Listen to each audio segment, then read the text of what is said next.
তোৰ ভিডিঅ' তো গাইছে যে এই ভিডিঅ'খন গুৰুত্বপূৰ্ণ খবৰ গাইছে যিসকল নেকি গুৱাহাটী ইউনিভাৰ্চিটিৰ আণ্ডাৰত BA BSc BCom বা MA MSc MCom MPhil বা PG ডিপ্ল'মা বা চাৰ্টিফিকেট কোৰ্চ বা UG 1 year চাৰ্টিফিকেট বা DAC যিয়েই নকৰক কিয় ইহঁতৰ যি চাৰ্টিফিকেট আছে গুৱাহাটী ইউনিভাৰ্চিটিয়ে সকলোৱে গম পায় যে কনভকেশ্যন এটা হয় যিটো কনভকেশ্যন এইটো হ'বলৈ গৈ আছে 31st convocation of Guwahati University ইয়াত আপোনালোকে নোটিফিকেশ্যনত চাবই পাৰিছে ইয়াত দিয়া আছে যে the 31st convocation of Guwahati University is scheduled to be held tentatively in the second half of the month of February second 2024 for conferring various degrees diploma certificate as given below to the successful candidates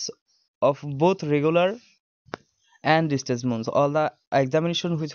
which results were declared during the period 1st February 2023 পৰা যিসকল নেকি 2 জানুৱাৰী 2024 লৈকে যিসকল নেকি আপোনাৰ result দিবলগীয়া আছে সেইসকল কেণ্ডিডেট হে এলিজিবল হ'ব এই চাৰ্টিফিকেটৰ বাবে এপ্লাই কৰিব পাৰিব কনভকেশ্যন হ'ব কনভকেশ্যন চাগে যদি আপোনালোকে কনভকেশ্যন কি হয় বস্তুটো গম নাপায় মই নেক্সট ভিডিঅ' আপলোড কৰিম আৰু আপোনালোকে কমেণ্ট কৰিব যদি বুজি নাপায় মই ভিডিঅ' বনাই আপোনালোকক বুজাই দিম কনভকেশ্যন কি বস্তু হয়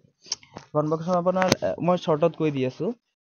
আপোনাৰ যিটো অৰিজিনেল চাৰ্টিফিকেট আছে সেইটো গুৱাহাটী ইউনিভাৰ্চিটিয়ে ইছ্যু কৰি দিয়ে এটা ডাঙৰ এটা প্ৰগ্ৰাম হয় তাত মানে আপোনালোকৰ চাৰ্টিফিকেটটো আপোনাক মাতি কিনে আপোনাক দি দিয়ে তেনেধৰণৰ বস্তু এইটো ইয়াত আপুনি আপোনাৰ চাৰ্টিফিকেটটো তেনেকে যদি বিচাৰে কনভকেশ্যনত যাব নিবিচাৰে তথাপিও আপুনি তেনেকে এক্সট্ৰাকে আপুনি এপ্লাই মাৰি মানে অনলাইন এপ্লাই মাৰি সেইটো নৰ্মেল এপ্লাই বুলি কয় আৰু এইটোক কয় কনভকেশ্যন ঠিক আছে তাৰপিছত